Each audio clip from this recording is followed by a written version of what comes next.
Yo, what's up guys, Slayyzie here. In today's video, I'm going to be showcasing you guys the new changes that did happen to the Stinger and the Combat SMGs. But before we do jump into the video, make sure you guys do follow my Twitch. I do stream on there like every single day. And let's get right into the video.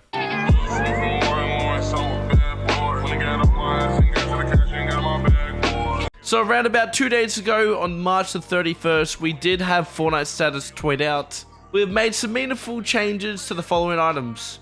Combat and Stinger SMG damage to players and structures reduced. Combat SMG headshot damage reduced to match the Stinger. MK7 and combat damage to players and structures reduced ahead of donation board voting. So basically, we're just going to break down this tweet. We're going to be hopping into it. I'm going to be showing you guys the before and the afters, and obviously which SMG is better. Just a heads up, when I'm doing the comparisons, I am using the gold combat SMG as well as the gold Stinger SMG, so don't be too confused about that. It doesn't look as OP, it will be like less damage and the less rarities. So before the SMG nerf, we did have the Stinger SMG do 30 headshots, and then we also did have the Stinger SMG doing 20 body shots. Coming with the combat SMG before the nerf, it did 48 headshots, and then it also did 24 body shots. So as you can tell already off the bat, the combat SMG, if you hit your shots, 48 damage did a lot, especially if you just 2-tapped them. That's nearly 100 health down the drain already.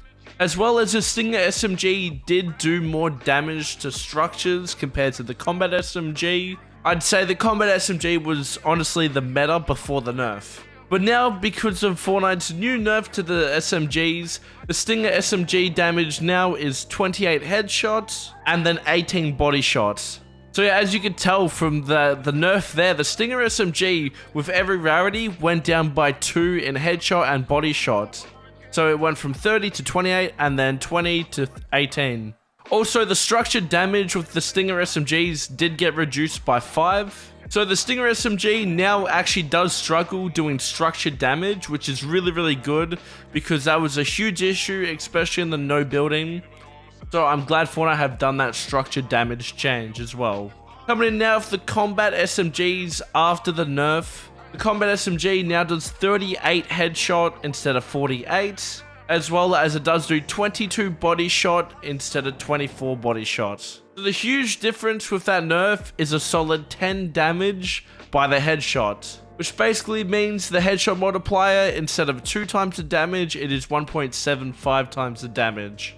As well as the structured damage has been reduced by 2 for the combat SMG. So for you guys who do love the no build LTMs, these won't do as much damage as they did before. So we can finally start stressing a bit less about these overpowered SMGs. Now, I know the main question you guys should be asking is, hey Slayyzie, what SMG is better out of those two? Personally, for me, I'm going to say that combat SMG. I'm going to put on screen now a clip of me absolutely headshot dinking and destroying this arena sweat player just by how accurate and insane the combat SMG is. As you can see, it was pretty broken. So personally, in my opinion, you guys can obviously have your own opinions. I feel like the combat SMG is still the way to go. It was the way to go beforehand. I did also put a poll on my community channel asking which SMG you guys preferred, and I believe the votes were just out of the park and everyone loved the combat SMG. Yes, the recoil may be bad, but hey, it's not as bad as the mythic Stinger SMG.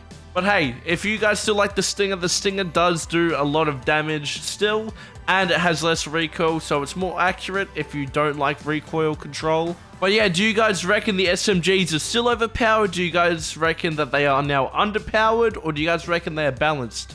Tell me in the comment section down below. I do want to hear your thoughts about this, as I am very intrigued to see how the SMGs do go on over time in Chapter 3. Because boy oh boy, were they overpowered at the start of Chapter 3, and I'm glad they're doing all these changes. If you guys did find this video helpful in any way, shape or form, feel free to drop a like, subscribe as well if you guys are new. So yeah, like, subscribe and all that amazing stuff, and I'll see you guys later.